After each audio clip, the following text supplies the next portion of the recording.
The girl at the altar wasn't crying, she was calculating her chances of survival. 20 years old, white dress borrowed from a dead woman's trunk, and every eye in Silver Creek watching her marry the killer who'd just bought her father's debt. But when Elias Boone refused to kiss his bride, when he turned his back on tradition and offered his hand instead of his claim, the whispers started. Because in 1867 Montana Territory, mercy was more terrifying than violence. What the town didn't know, what Abigail Carter was about to discover, was that the monster they feared had just saved her from something far worse. If you want to know how a forced marriage became the most dangerous choice either of them ever made, stay with me until the end. And drop a comment with your city. I want to see how far this story travels. The church smelled like pine resin and fear. Abigail Carter stood at the back of the room, her fingers wrapped so tight around the wilted bouquet that the stems were cutting into her palm. She welcomed the pain. It was something real, something she could control when everything else had been ripped away. Her father wouldn't look at her. Thomas Carter sat in the front pew, shoulders hunched, staring at his boots like they held answers.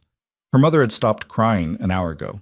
Now she just sat there, hollow-eyed, clutching a handkerchief that had been her grandmother's. The lace was yellowed with age. Abigail had worn that handkerchief at her confirmation. She'd been 12, still believed in things like justice and protection and the idea that men kept their word. She didn't believe in much anymore. Miss Carter, Reverend Michaels cleared his throat. He'd baptized her, confirmed her, and now he was going to hand her over to a stranger like a bill of sale. It's time. The doors were open. She could run. The thought hit her the way it had been hitting her all morning, sharp, insistent, impossible. Where would she go? The debt her father owed didn't care about her feet or her pride. It would follow. It would find them. And next time there wouldn't be a way out that didn't end with her mother in a pauper's grave and her father swinging from a rope. So Abigail walked. The aisle felt longer than it had any right to be. Every step echoed. 37 people had shown up. She'd counted them while she waited, because counting was better than screaming. 37 witnesses to her execution, dressed in Sunday clothes in judgment. Martha Hewitt was whispering behind her fan. That woman could make a career out of other people's misery. Beside her, Samuel Brooks sat with his arms crossed, probably already composing the letter he'd write to his brother in Denver. You won't believe what happened in Silver Creek today. Abigail lifted her chin. If they were going to watch, she'd give them something to see. He was waiting at the front of the church. Elias Boone didn't look like the stories. She'd expected someone older, maybe, or marked by the violence everyone said he carried. But he was just tall. Broad-shouldered in a way that came from work, not posturing. Dark hair that needed cutting, a jaw that looked like it had been broken once and healed crooked. His clothes were clean but worn, wool trousers, a shirt that had been mended at the collar, boots that had seen miles. He didn't smile, didn't frown, just stood there like a man waiting for a storm to pass. When she reached the front, he turned to face her, and she got her first real look at his eyes. Dark, careful. And something else she couldn't name, something that made her breath catch wrong, because it looked almost like regret. Dearly beloved, Reverend Michaels began, and Abigail stopped listening. She focused on staying upright, on breathing in, breathing out, on not thinking about the fact that in approximately 4 minutes, she would belong to a man who'd killed 3 people in a land dispute 2 years ago. Or was it 5? The stories changed depending on who was telling them. What didn't change was the fact that Elias Boone was the kind of man you crossed the street to avoid. The kind sheriffs didn't question too hard. The kind who lived up in the mountains where the law forgot to look. And now she was going to be his wife. Do you, Elias Boone, take this woman? I do. His voice was quieter than she expected. Rough, like he didn't use it much, but steady, not cruel. That surprised her more than it should have. Reverend Michaels turned to her, and the whole church seemed to hold its breath. Do you, Abigail Louise Carter? She opened her mouth. Nothing came out. Her father's debt was $800. She'd seen the papers, locked in her mother's sewing box like they were something shameful. $800 they didn't have, owed to a man who collected debts the way some people collected stamps. With interest, with threats, with visits in the night that left bruises no one talked about. Elias Boone had paid it, all of it, in exchange for this. Miss Carter? The Reverend's voice was gentle, pitying, That made it worse. I... She swallowed, tried again. I do. It came out as a whisper, but it was enough. Then, by the power vested in me by the Montana Territory, I now pronounce you man and wife. Reverend Michaels closed his Bible with a sound like a cell door shutting. You may kiss your bride. This was it. The moment where he'd claim what he'd paid for, where she'd learn exactly what kind of man had bought her. Elias looked at her for a long moment. Then he held out his hand, not reaching for her waist, not pulling her close, just offering his hand, palm up, like she had a choice in whether or not to take it. The church erupted in whispers. Abigail stared at his hand.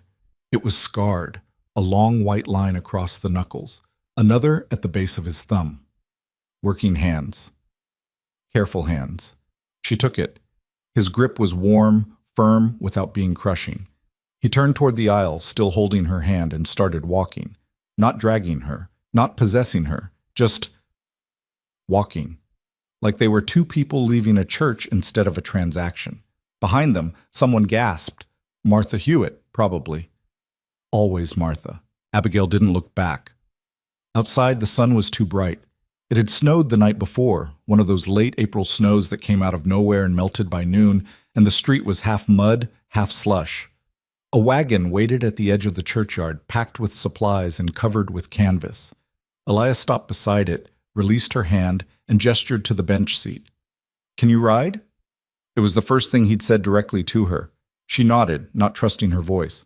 He offered his hand again, just to help her up, she realized. When she was settled, he walked around to the other side and climbed up beside her. Not too close, leaving space between them like he understood what it meant to feel trapped. The church doors opened and people started filing out. Her parents were near the front. Her mother was crying again, quietly, into that yellowed handkerchief. Her father still wouldn't look up. Abigail wanted to feel angry, wanted to scream at them for letting this happen, for being weak, for loving her so much they'd sold her to save themselves, but she just felt tired. Abigail. She turned.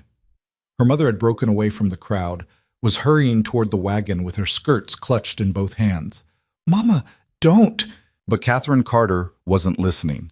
She reached up, pressed something into Abigail's hand, and squeezed tight. Be brave, sweetheart. Be smart. And remember, you're stronger than you think. It was the handkerchief, the one from the church, the one that had been her grandmother's. Abigail's throat closed up. She managed a nod. Her mother stepped back, and Thomas Carter finally looked up. Their eyes met for half a second, just long enough for Abigail to see the shame there, the helplessness, the love that hadn't been enough to protect her. Then Elias clicked his tongue, and the horses started moving. They rode in silence. Silver Creek fell away behind them. The church, the mercantile, the saloon, where her father used to play cards before the debts got bad. The road narrowed, turned from packed dirt to loose gravel to something that was barely a trail. Trees closed in overhead, pine and aspen mixing together in a canopy that blocked out most of the sky. Abigail kept her eyes forward, kept her hands folded in her lap, the handkerchief tucked between her palms like a talisman, tried not to think about what came next. They'd been traveling for maybe an hour when Elias finally spoke. There's water in the canteen behind the seat, and bread, if you're hungry. I'm fine. Long ride ahead. You should eat. I said I'm fine. He didn't push, just kept driving, eyes on the trail, hands steady on the reins. Another hour passed. The sun shifted overhead, and the air got colder. They were climbing now. She could feel it in the way the horses leaned into their work, the way her ears popped when she swallowed. How far? She asked, hating how small her voice sounded. Another 3 hours to the cabin. We'll stop halfway to rest the horses. 3 more hours. Then what? A cabin in the mountains miles from anyone who could hear her scream. A man she didn't know who'd purchased her like livestock, who everyone said was a killer. Her hands were shaking. She pressed them harder together. You afraid of me? The question came out of nowhere, flat and direct. Abigail's head snapped toward him. Elias was still looking at the trail, but something in his jaw had tightened. It's a fair question. You got a right to be. Would it matter if I was? Yes. The word was so certain, so immediate, that it caught her off guard. She studied his profile, the crooked nose, the scar at his temple, the way he held himself like someone who'd learned not to expect kindness. "Then yes," she said quietly. "I'm afraid." He nodded once. Didn't tell her she was wrong, didn't make promises he couldn't keep. Just acknowledged it, like fear was reasonable, and kept driving. They stopped at a creek where the water ran clear over smooth stones. Elias helped her down without a word, then started unhitching the horses. Abigail wandered to the water's edge, knelt down, splashed her face. The cold helped, cleared her head enough to think past the panic that had been building since dawn. She was married, legally bound to a stranger. And no matter how gentle he'd been so far, that could change. Men changed.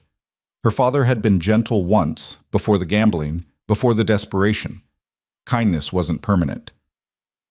"Abigail." She turned. Elias was standing a few feet away, holding out a piece of bread and some dried meat. His expression was carefully neutral. "You need to eat. It's going to get colder before we get to the cabin, and you didn't have breakfast." "How do you know I didn't have breakfast?" "Your mother told me yesterday when we finalized the arrangement." The arrangement, like she was a piece of furniture they were moving. But he was right about the food. She took it, forced herself to chew and swallow even though everything tasted like sawdust. He ate standing up, quick and efficient, then went to check the wagon. Abigail watched him work. He moved with the kind of economy that came from years of doing things alone. No wasted motion, no hesitation. When he'd secured the load, he walked back to the creek, filled the canteen, and offered it to her first. "Thank you," she said, surprising herself. He just nodded. They got back on the wagon. The trail got steeper, narrower. At one point, they passed the burned-out remains of what might have been a cabin once. Abigail didn't ask about it. Didn't want to know.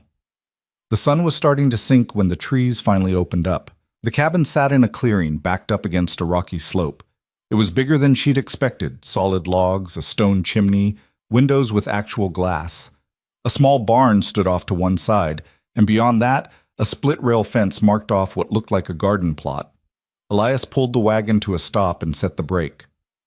"We're here." Abigail climbed down before he could offer to help. Her legs were stiff, her back ached, and the fear that had been sitting in her chest all day was threatening to climb up her throat. This was it. This was where the gentleness would end and the reality would start. Elias began unloading the wagon. She stood there, useless, watching him work. "There's a loft," he said without looking at her. "Clean blankets, a decent mattress. You'll sleep there." She blinked. "And you?" "I'll take the main room. There's a cot near the fireplace." We're not..." He stopped, turned to face her fully. In the fading light, his eyes looked darker, sadder. "I didn't marry you to hurt you, Abigail. I married you to keep someone else from doing worse." He picked up another crate, carried it toward the cabin. "You're safe here. That's all that matters."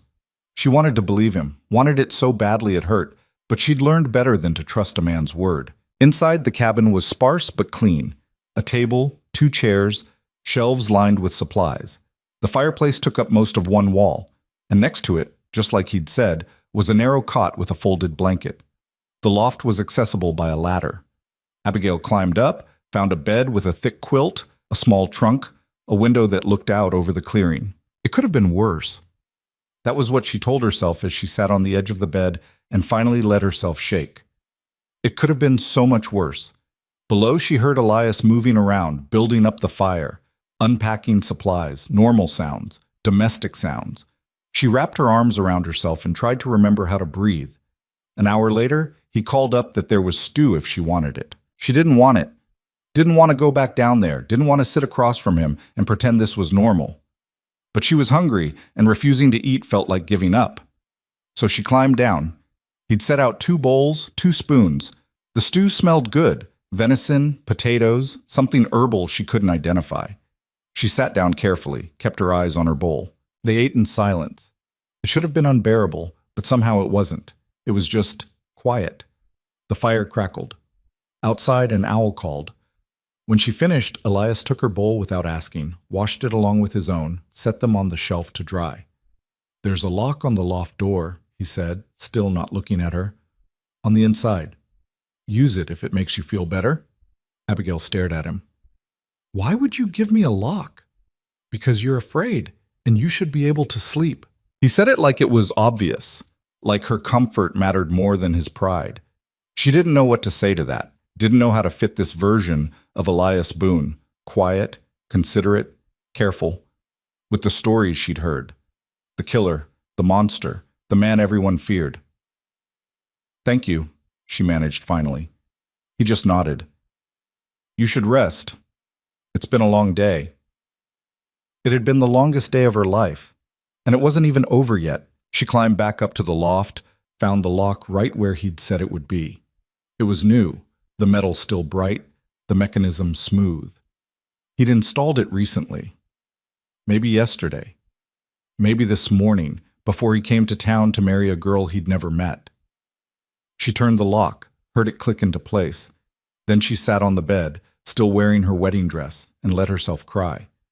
Below, the cabin was silent. No footsteps approaching. No demands. No violence. Just silence and the sound of the fire. And the first small, fragile possibility that maybe, she'd misjudged everything. Dawn came cold and gray. Abigail woke to the smell of coffee and the sound of an axe hitting wood. For a moment, she forgot where she was. Then the memories crashed back and her stomach twisted. She was in the mountains, in a stranger's cabin, married. She sat up slowly, every muscle protesting. The wedding dress was wrinkled beyond repair, twisted around her legs. She'd slept in it, too exhausted and too afraid to undress. The axe stopped. Footsteps crossed the clearing. Then the cabin door opened and closed. Coffee's hot, Elias called up. And there's biscuits. Her mouth was dry. Her head ached, but she was hungry enough that the smell of coffee was almost painful. She climbed down the ladder, acutely aware of how she must look. Hair tangled, dress ruined, eyes probably swollen from crying. Elias was at the stove, his back to her. He'd changed clothes, fresh shirt, different trousers. His hair was damp, like he'd washed at the creek. Morning, he said without turning around. Morning. He poured coffee into a tin cup, set it on the table for her. Then he went back to the stove, started pulling out biscuits. Abigail sat down, wrapped her hands around the cup. The warmth helped. She took a sip, strong, bitter, perfect. Elias set a plate of biscuits and butter in front of her, then took his own coffee and moved to the window, giving her space. Always giving her space. There's clothes in the trunk upstairs, he said, looking out at the trees. They were my mother's. Might need taking in, but they'll fit better than... He gestured vaguely at her dress. Your mother's? She died 6 years ago. Clothes have just been sitting there. There was no emotion in his voice, but something about the way he held himself told her it wasn't an easy thing to offer. Thank you, she said quietly. He nodded. I've got work to do in the barn. You can do whatever you need to do. Settle in, look around. The creek's about 100 yards east if you want to wash up. Then he grabbed his hat and walked out, leaving her alone with her coffee and her thoughts. Abigail finished 2 biscuits. She couldn't help it, they were good, then went back up to the loft. The trunk was at the foot of the bed, plain wood with iron hinges. She opened it carefully, half expecting it to be empty. But inside were dresses, carefully folded. Simple calico and homespun, well made but worn. And underneath, a few other things. A shawl, some stockings, a Sunday dress in dark blue. She pulled out a brown calico, held it up. It would be too big in the shoulders, too long in the sleeves, but it would work. She stripped out of the wedding dress, left it in a heap on the floor, and put on the calico. It felt strange wearing a dead woman's clothes, but it also felt like shedding a skin. The girl who'd stood at that altar was gone. This was someone else now, someone who had to figure out how to survive. She found the creek where Elias had said it would be, washed her face and hands in water so cold it made her teeth ache. The forest was quiet, just wind in the trees, birds calling, the rush of the creek. It should have been peaceful, but Abigail couldn't shake the feeling that she was waiting for something to happen, for the other shoe to drop, for Elias to show his true face. When she got back to the cabin, he was still in the barn. She could hear him working, metal on metal, something being hammered. She stood in the doorway, uncertain. The cabin was hers now, supposedly, but it didn't feel like hers. Nothing felt like hers. She started cleaning anyway. It was something to do, something that made sense. By midday, she'd scrubbed the table, reorganized the shelves, swept the floor. Elias came in once to grab something, nodded at her, and left again. That night, they ate in the same careful silence. He'd made more stew, different this time, with rabbit instead of venison. "It's good," she said, because it was. "My mother's recipe. She was a good cook. She was good at most things." He paused. "You don't have to keep thanking me, by the way." "For what?" "For the clothes, the food, any of it. This is your home now. You don't have to thank me for things that are already yours." But it wasn't hers. Not really. And they both knew it. Still, she stopped saying thank you quite so much. The days started to form a pattern. Elias worked, fixing things, chopping wood, tending to the horses. Abigail cleaned, cooked, tried to make herself useful. They spoke in short sentences, practical things. "Pass the salt. It might rain tomorrow. The fire needs more wood." At night, she locked the loft door and lay awake, listening to him moving around below, waiting for him to try the ladder. He never did. A week passed, then 2. And slowly, so slowly she almost didn't notice, the fear started to ease, not disappear. She wasn't naive enough to think she was safe just because he hadn't hurt her yet, but the constant, choking terror that had lived in her chest since the wedding started to loosen its grip. Elias was confusing. He was quiet, careful, almost obsessively respectful of her space. But there were moments when she'd catch him watching her with an expression she couldn't read. Not hungry, not possessive, just sad. Like he knew something she didn't. It was late afternoon, 3 weeks after the wedding, when everything changed. Abigail was outside, hanging laundry on the line Elias had strung between 2 trees. The weather had finally turned, real spring, warm enough that she'd rolled up her sleeves. She heard the horses first, multiple horses, moving fast. Her hands froze on the wet sheet she'd been pinning up. Elias was in the barn. She could hear him moving around in there. The riders came into the clearing from the south trail, 4 of them, armed, riding hard. They pulled up near the cabin in a cloud of dust. The man in front was older, maybe 50, with a thick beard and eyes like flint. He looked at Abigail the way you'd look at a piece of merchandise you were considering buying. "Well," he said, swinging down from his horse. "There she is." Abigail's heart was pounding so hard she could hear it. She took a step back toward the cabin. "Easy now," the man said, holding up a hand. "No need to run. We're just here to talk." The barn door opened.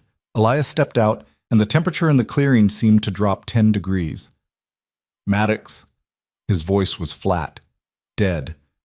The older man smiled. It didn't reach his eyes. "Boone, been a while." "Not long enough."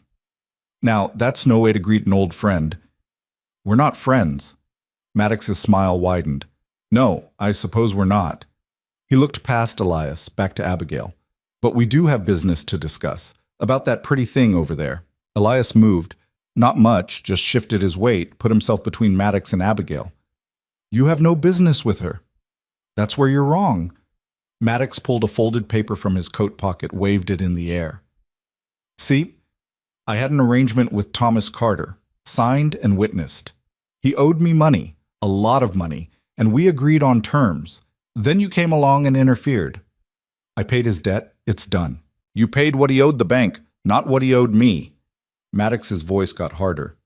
"That debt comes with interest, Boone, and the way I figure it, the girl is mine." Abigail's blood turned to ice. Elias didn't move, didn't raise his voice. But something in him changed, something that made the other men shift uneasily in their saddles. "She's my wife, legally married. You have no claim. Legal." Maddox laughed. "You think I care about legal, out here?" He gestured at the mountains around them. "The law doesn't reach this far, and you know it. Then neither does your contract." The smile disappeared. "Give her to me, Boone, or this gets ugly." For a long moment, nobody moved. Abigail could hear her own breathing, too fast, too loud. Could see the way Elias's hands hung loose at his sides, ready, waiting. Then Elias spoke, quiet and certain. "No." Maddox's face darkened. "You're making a mistake. Wouldn't be my first. Last chance. You should leave." One of the other men reached for his gun. and the world exploded into motion. Elias's hand moved faster than Abigail's eyes could track. The rifle he'd been carrying in the barn was suddenly in his grip, aimed, fired, all in the space between one heartbeat and the next. The man who'd reached for his gun screamed. His weapon clattered to the ground, and he clutched his hand, blood seeping between his fingers. "Next one goes through bone," Elias said. His voice hadn't changed, still quiet, still calm, but the rifle hadn't wavered, and now it was pointed at Maddox's chest. The other three men had their hands up, backing their horses away. The wounded one was still cursing, trying to stop the bleeding. Maddox didn't move. He sat there on his horse, staring at Elias like he was trying to solve a puzzle he'd already seen before. "You shot Carson." "He was going for his gun. I shot his gun hand. Could have been his head." "That's my man, Your man tried to draw on me in my own yard. Be grateful I left him breathing." Elias shifted his aim slightly. "Now get off my land." "This isn't over, Boone. It is for today." Maddox's jaw worked like he was chewing on words he wanted to spit. Finally, he jerked his head at his men. "Let's go." They wheeled their horses around, the wounded man cradling his hand against his chest. Abigail watched them disappear back down the trail, her heart still hammering against her ribs. When the sound of hoofbeats faded, Elias lowered the rifle. He stood there for a moment, shoulders tight, staring at the spot where Maddox had been. "Elias, get inside." It wasn't a request. Abigail's feet moved before her brain caught up, carrying her toward the cabin. Behind her, she heard Elias working, checking the perimeter, she realized, making sure they'd actually left. Inside, she gripped the edge of the table and tried to remember how to breathe. Her hands were shaking. Everything was shaking. The door opened. Elias came in, still carrying the rifle. He set it near the fireplace, then went to the window and looked out. "What?" Her voice cracked. She tried again. "What was that?" "That was Roy Maddox." He didn't turn around. "And he's going to come back." "Who is he? What does he want with me?" Elias was quiet for so long she thought he wasn't going to answer. When he finally spoke, his voice was rough, tired. "He's the reason I married you." The words hit her like cold water. "What?" He turned then, and the look on his face was something she'd never seen before. Not quite guilt, not quite shame, something rawer than both. "You should sit down." "I don't want to sit down. I want you to tell me what's happening." "Then you're going to want to sit down for it." She stayed standing, crossed her arms, waited. Elias exhaled slowly, ran a hand through his hair. "Your father's debt wasn't just to the bank. He borrowed from Maddox too.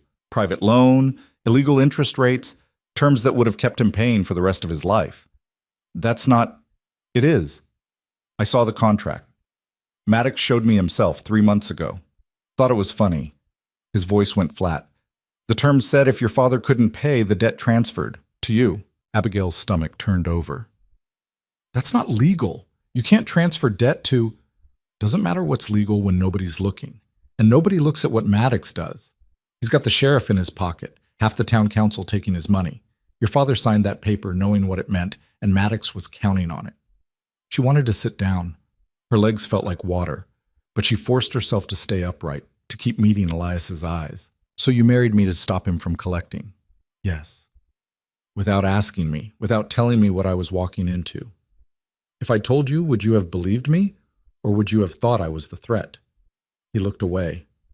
"You were afraid of me anyway. At least this way, you had a choice later." "What choice?"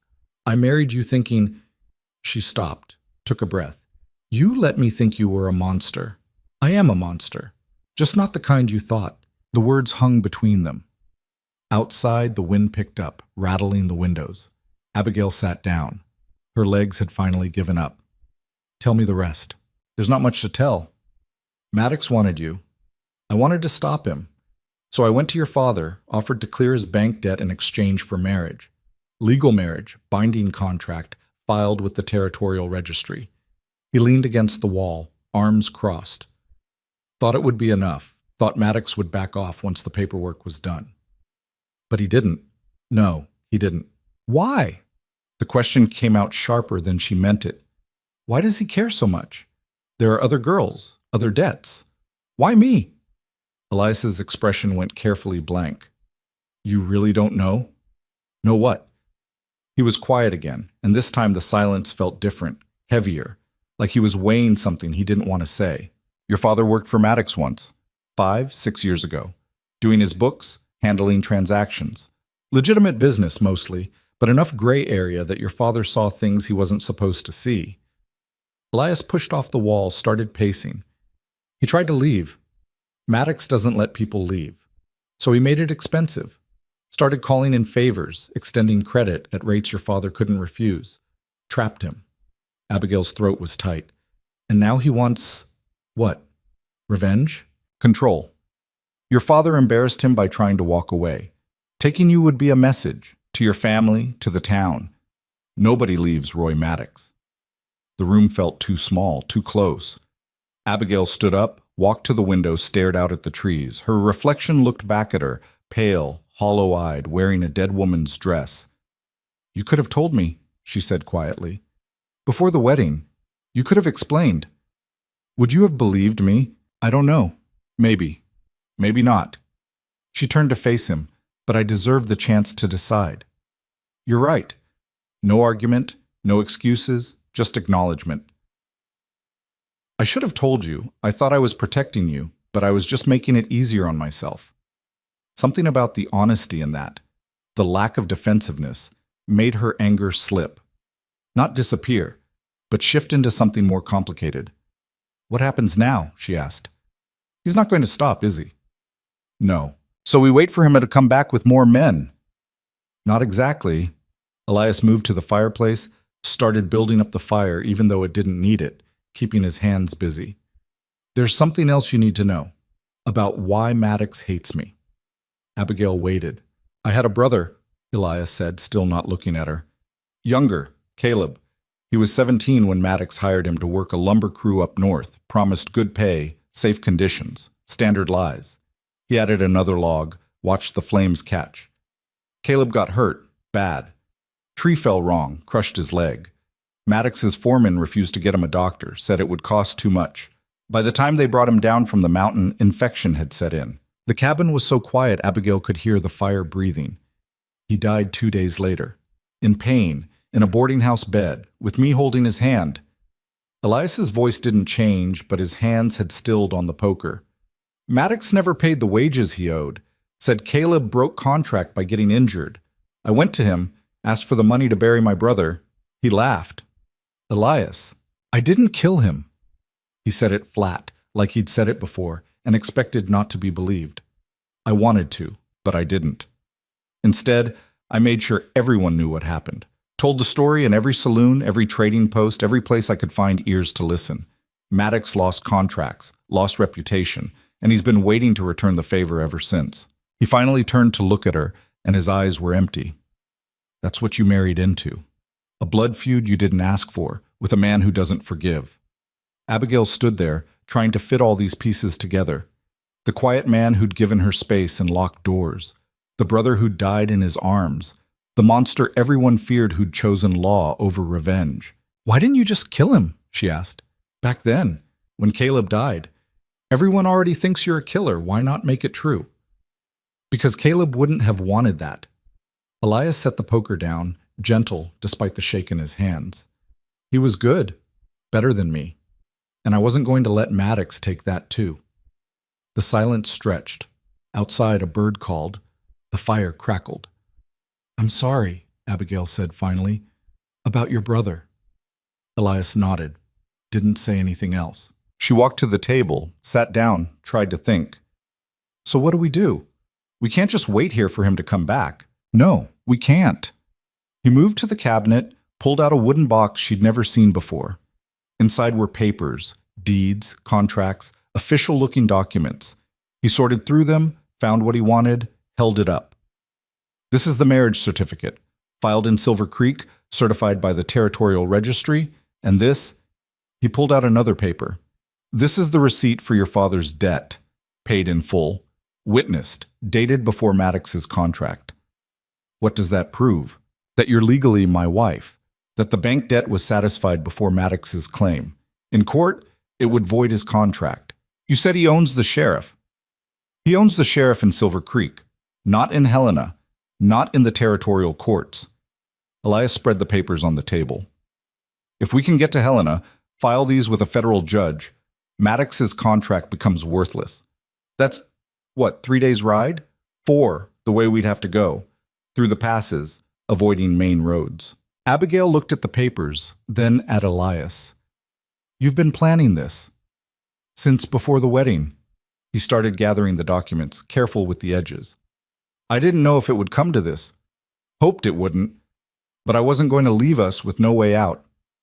Something in her chest loosened. Not trust, not yet, but something close to it. When do we leave? He looked up, surprised. You're willing to go? You said he's coming back. I'm not sitting here waiting to find out what happens when he does. She stood up, tried to ignore the fear climbing her spine. Besides, you got me into this. You can get me out. The corner of his mouth twitched. Not quite a smile, but close. Fair enough. We leave at first light. Pack light, essentials only. It's going to be rough going. That night, Abigail barely slept. She lay in the loft with her small pack beside her, listening to Elias moving around below. He was preparing too. She could hear him checking weapons, organizing supplies, doing all the things that came before a dangerous journey. She thought about her parents, wondered if they knew what they'd signed her into. Her father probably didn't. He was weak, not cruel. But her mother had pressed that handkerchief into her hand, told her to be strong. Maybe she'd known. Maybe she'd hoped Abigail would be braver than they'd been. The handkerchief was still in her pocket. Abigail pulled it out, ran her fingers over the yellowed lace. Her grandmother had carried it through a prairie winter that killed half the wagon train. Her mother had carried it through childbirth and loss and years of quiet desperation. Now it was hers. And she was damned if she was going to let Roy Maddox make her a victim. Dawn came cold and clear. Abigail climbed down from the loft to find Elias already loading the horses. Not the wagon this time, just 2 saddle horses, packed lean and ready to move fast. Can you ride? He asked when he saw her. I can learn. He showed her how to mount, how to hold the reins, how to move with the horse instead of against it. She fell off twice in the first 10 minutes, landed hard on her hip the second time. Elias helped her up without commenting, just steadied her until she could try again. By the time the sun cleared the trees, she could stay mounted at a walk.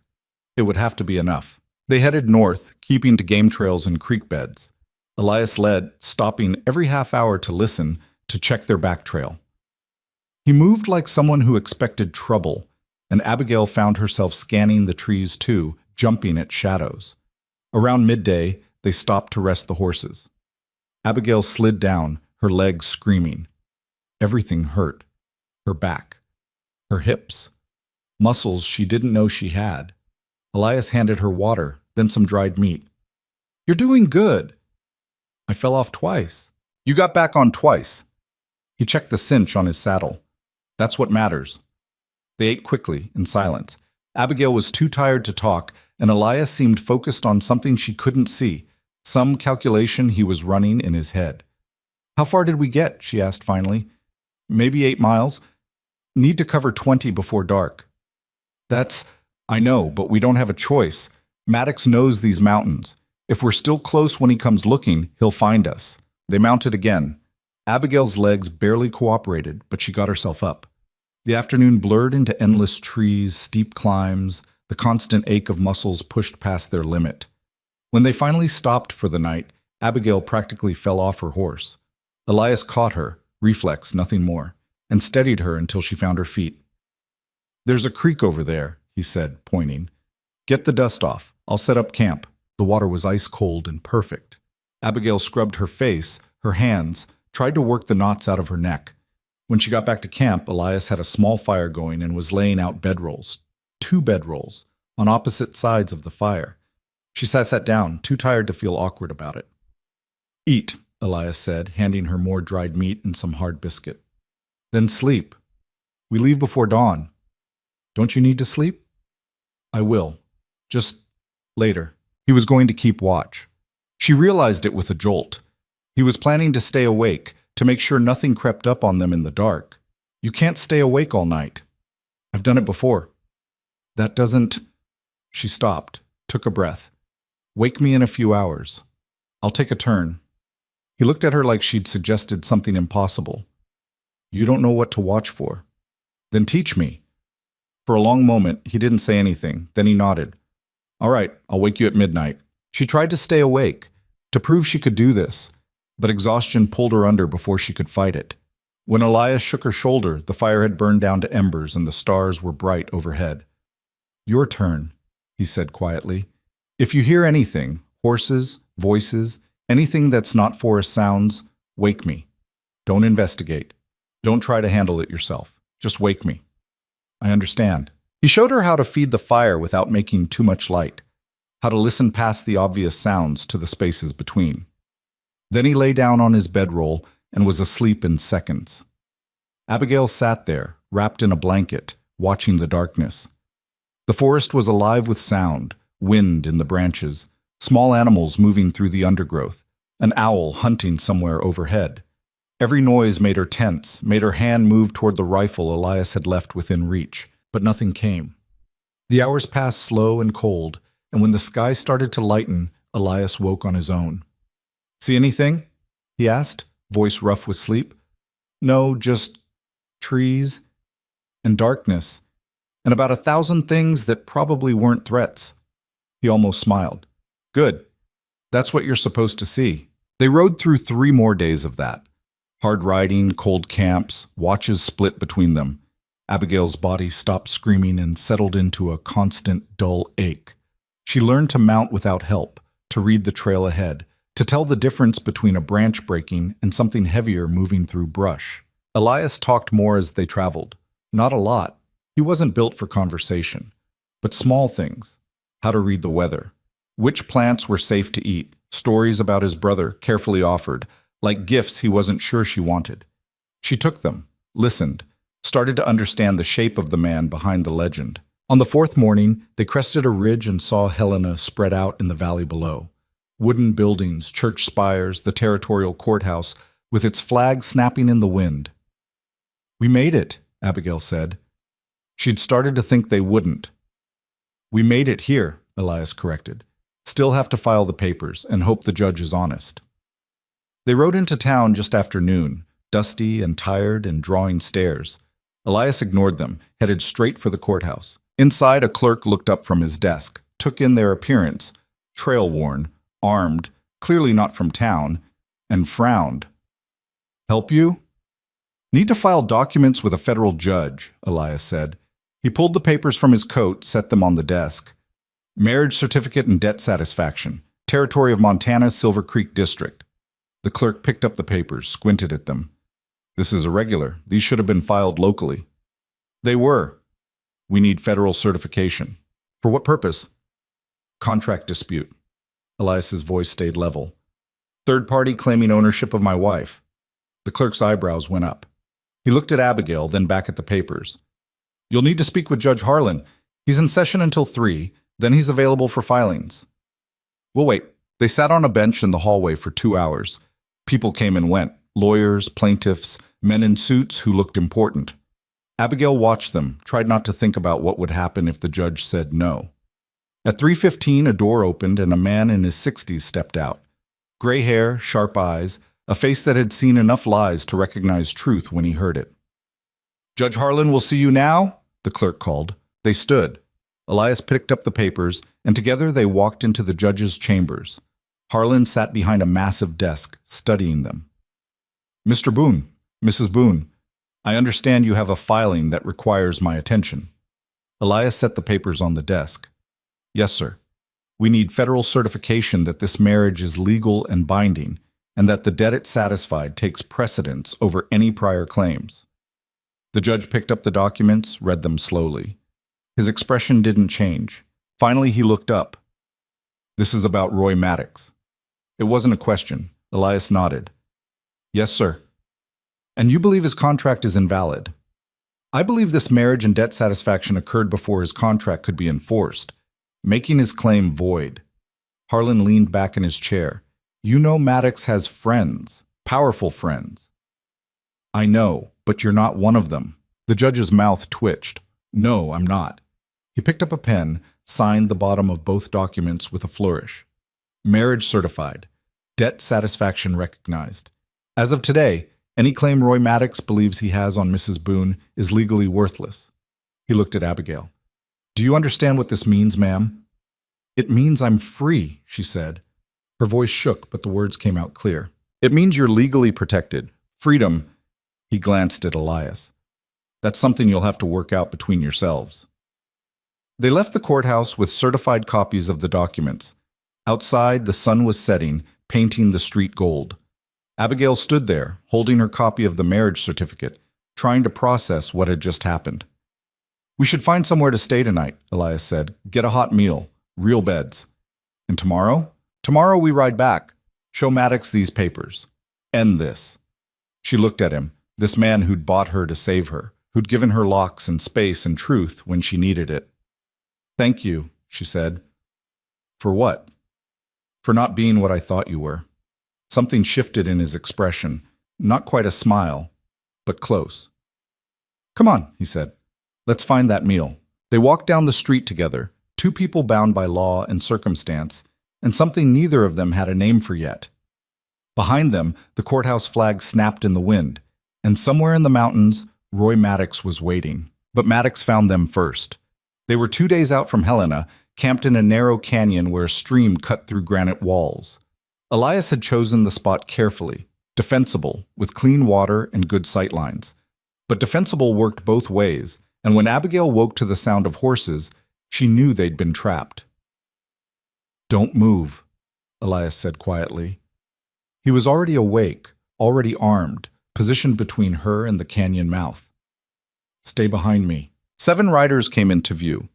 Maddox led them, flanked by the same men from before plus 3 more. They spread out in a semicircle, blocking the only exit. Morning, Boone, Maddox called out. He looked pleased with himself. Nice camp you've got here. Real cozy. Elias didn't respond. His rifle was up, aimed at Maddox's chest, but Abigail could see the calculation in his eyes. 7 against 1. No cover. No way out without someone dying. You've been busy, Maddox continued. He swung down from his horse, casual as Sunday. Helena, the courthouse. That was clever. I'll give you that. It's over, Maddox. You have no claim. The judge certified it. Oh, I know. Got word 2 days ago. Federal certification, signed and sealed. He smiled. Doesn't matter out here, though, does it? Law's a long way away. Close enough. You think so? Maddox gestured at his men. I count 7 guns to your 1. Even if you're as good as they say, you won't take all of us before someone puts you down. And then what happens to your pretty wife? Abigail's hands were shaking. She pressed them against her thighs, tried to steady her breathing. The rifle Elias had taught her to shoot was in her bedroll, 3 feet away. She could reach it, could maybe get 1 shot off before— Don't, Elias said, so quiet only she could hear. Stay still. We can settle this peaceful, Maddox said. You give me the girl, I let you ride out. Clean break, nobody has to bleed. No. Think about it, Boone. You did your part. Got her free of the debt. Gave her a fighting chance. But this? He spread his hands. This is suicide. And for what? A girl you barely know? She's my wife. On paper. But we both know what this really is. You wanted to hurt me. To take something I wanted. Fine. You made your point. Now let it go before it costs you everything. Elias was silent for a long moment. When he spoke, his voice was steady. I'm not giving her to you. I'm not letting you anywhere near her. You want her, you'll have to go through me. Maddox's smile faded. So that's how it is. That's how it is. Your brother would be disappointed. All that nobility, and look where it got him. Dead in a boarding house, screaming for medicine that never came. Maddox's voice turned vicious. You really want to die the same way? Stupid and pointless? Something flickered in Elias's expression, brief, quickly buried. But Abigail saw it. Pain, old and deep. My brother died because of you, Elias said. I'm not making that mistake. No, you're making a different one. Maddox nodded to his men. Take her. Kill him if he gets in the way. The clearing exploded. Elias fired first, not at Maddox, but at the man to his left. The shot took him in the shoulder, spun him sideways off his horse. Then Elias was moving, using the horses as cover, working the rifle like it was part of him. Another shot. Another man down, clutching his leg. Abigail grabbed her rifle, tried to remember everything Elias had taught her. Aim center mass. Breathe out. Squeeze. Don't pull. One of Maddox's men was riding toward her, pistol drawn. She fired, missed. The recoil knocked her back, and she scrambled to reload. "Get down!" Elias shouted. She dropped flat as bullets tore through the space where she'd been standing. Dirt kicked up in her face, stinging her eyes. When she looked up, two more of Maddox's men were on the ground. One wasn't moving. The other was crawling toward his horse, leaving a trail of blood. That left 4. Maddox and 3 others. "Enough!" Maddox's voice cut through the chaos. "Hold fire!" The shooting stopped. Elias was behind a boulder now, rifle aimed, breathing hard. Abigail could see blood on his arm. Not much, just a graze, but it was there. "You made your point," Maddox called out. "You can shoot, but you're outnumbered, and you know it. This ends one way, Boone. The only question is how many more of my men you kill before it does." "I can take all of you," Elias said. His voice was cold, final. "Question is whether you want to be first." Maddox actually laughed. "You know what? I believe you. You're good enough, fast enough. You might actually do it." He dismounted, started walking forward. Slow. Hands away from his gun. "But you won't, because you're not a killer. You're a man who wants to do right. And killing 4 men in front of your wife? That's not right. That's just revenge. Stop walking." Maddox kept coming. "You had your chance to kill me. 5 years ago, when Caleb died. You could have put a bullet in me then. Nobody would have blamed you, but you didn't. You chose law over blood. And that's who you are, Boone. A good man in a bad situation. I said stop. Make me." Maddox was 20 feet away now. 15. "Pull that trigger. Show your wife what you really are. Show her the monster everyone thinks you are." Elias's finger was on the trigger. Abigail could see the tension in his shoulders, the way his jaw was locked. 1 shot. That's all it would take. But he didn't fire. Maddox reached 10 feet, then 5. Then he was standing right in front of Elias, close enough to touch the rifle barrel. "That's what I thought," he said quietly. "You're weak, just like your brother." Elias hit him, not with the rifle, with his fist, savage and precise, catching Maddox square in the jaw. The older man went down hard, and Elias was on him, rifle forgotten, hands around his throat. "Say it again," Elias growled. "Say one more word about Caleb. I dare you." Maddox's men had their guns up, but nobody was shooting. They were waiting, watching. Abigail realized she'd stopped breathing. She forced air into her lungs, tried to think past the fear.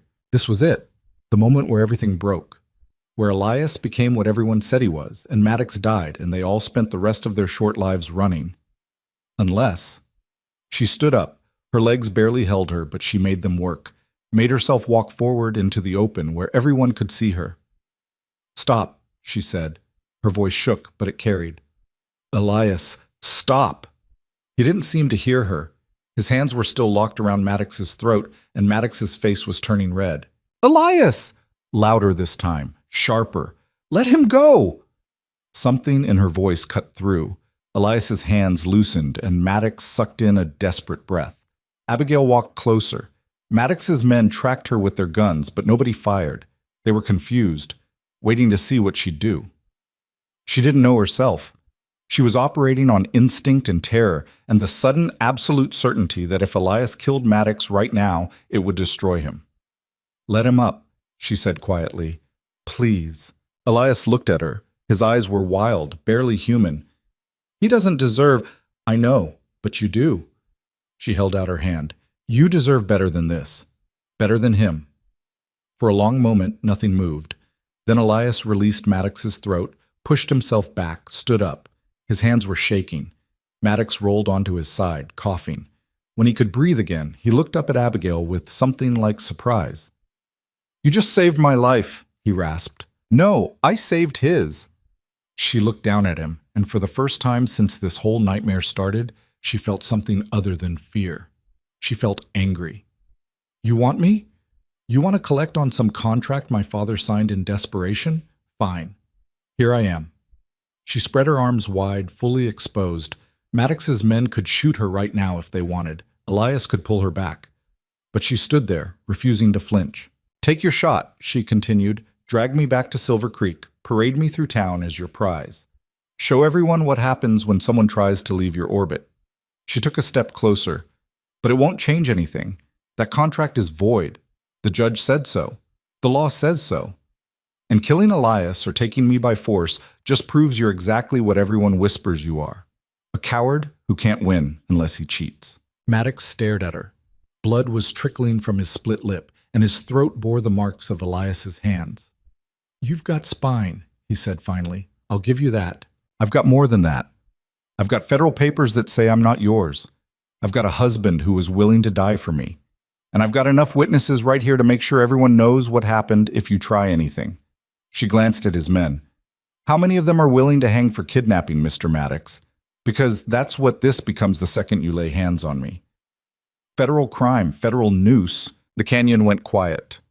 One of Maddox's men, the one with the wounded shoulder, shifted in his saddle. "Boss," he said carefully, "maybe we should—" "Shut up, Carson." But Maddox's voice had lost its edge. He pushed himself to his feet, wavering slightly. "You think you've won." "I think you've lost," Abigail said. "There's a difference." Maddox looked at Elias, then back at her.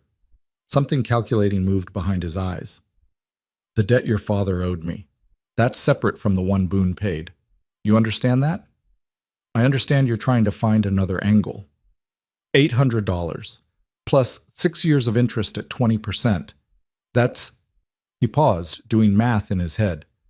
"Just under 2,000. Your father still owes it." Abigail's stomach turned. She thought they were done. Thought the papers meant freedom. "He can't pay that," she said. "You know he can't." "Then I'll take his land, his house, whatever he has left." Maddox smiled, and it was cruel. "Unless you want to negotiate new terms." "No." Elias stepped forward, putting himself between them again. "The debt ends here. You want payment, you take it from me. You don't have $2,000. I have the cabin, 80 acres of mountain land, timber rights, and 3 years of furs I haven't sold yet." His voice was flat. "Add it up. It's close to 2,000. Take it or leave it." Maddox's eyes narrowed. "You'd give up everything for her father? A man who sold her in the first place?" "I'm not doing it for him. I'm doing it so she doesn't have to spend the rest of her life watching over her shoulder." Elias met his gaze. "And I'm doing it so this ends. Today. Right here. No more debts. No more claims. We all walk away and never cross paths again." The silence stretched. Abigail wanted to protest, wanted to tell Elias he didn't have to sacrifice his home for her family's mistakes. But the words stuck in her throat. Finally, Maddox nodded. "All right. The land, the cabin, the furs. In exchange for forgiveness of the debt and a signed agreement that I have no claim on the girl or her family." He paused. "But I want it in writing, legal, witnessed." "Fine. We go back to Silver Creek, draw up the papers, make it official." "No." Maddox shook his head. "Not Silver Creek. Neutral ground. Virginia City. 3 days from now. We meet at the land office, sign in front of a federal clerk, and it's done." Elias considered that. "Agreed, but if you or any of your men come near her before then, the deal's off, and I hunt you down myself."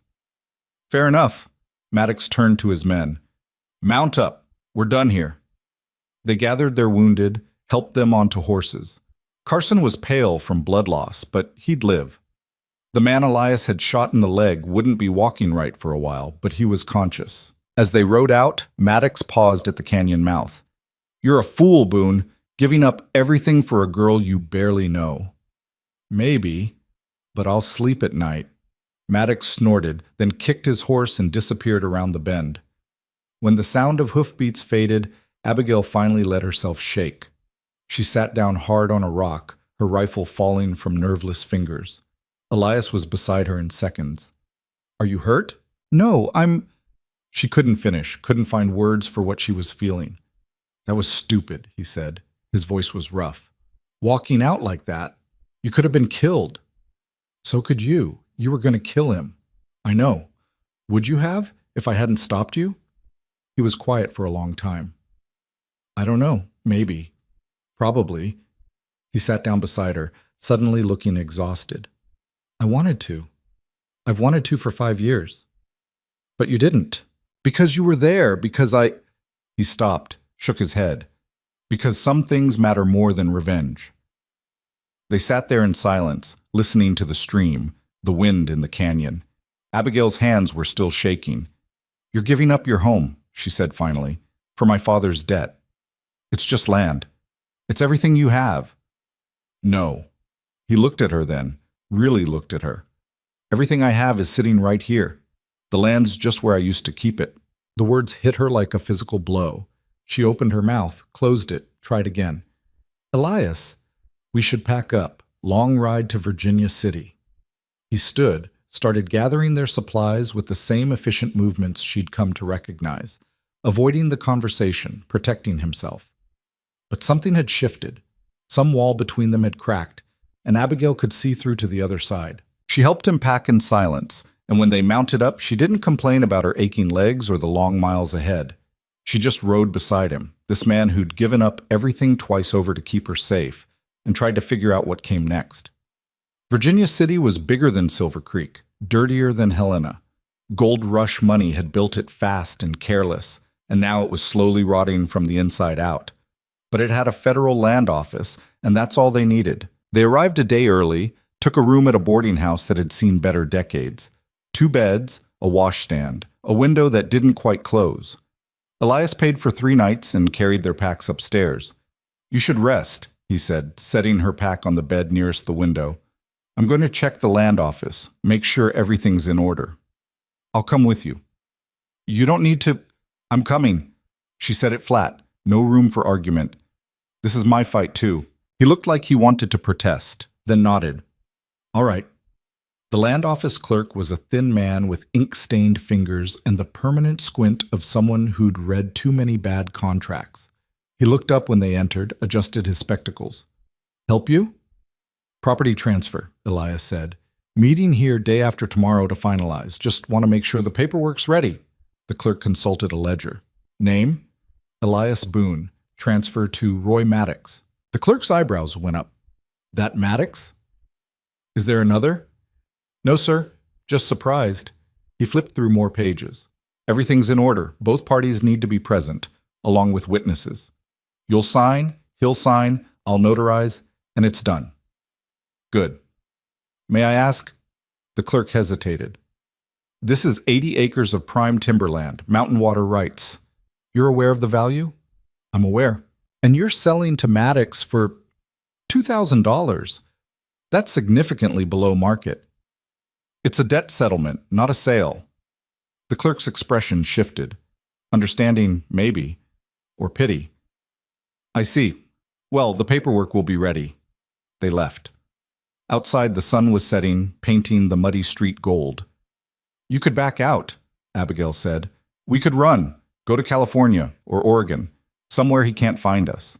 He'd find us, and he'd find your family. Elias started walking back toward the boarding house. This way. It's done. Clean. Everyone walks away alive. Except you lose everything.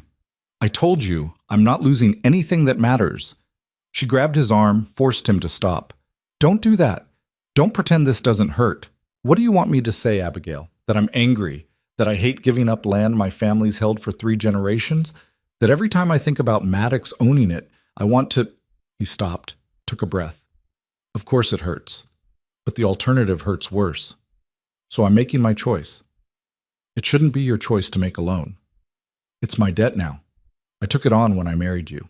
And I had no say in that? In any of this? She was getting angry now, frustration and fear, and something else she couldn't name all tangling together. You keep making decisions for me, Elias. You married me to save me. You're giving up your home to save me. When do I get to decide what I'm worth? He stared at her and something in his expression cracked. You want to decide? Fine. Decide. Tell me what you want, and I'll do it. If you want to run, we run. If you want to stay and fight, we fight. If you want me to hand you over to Maddox and walk away, I'll... His voice broke. I'll do it. Whatever you want. The street around them had gone quiet.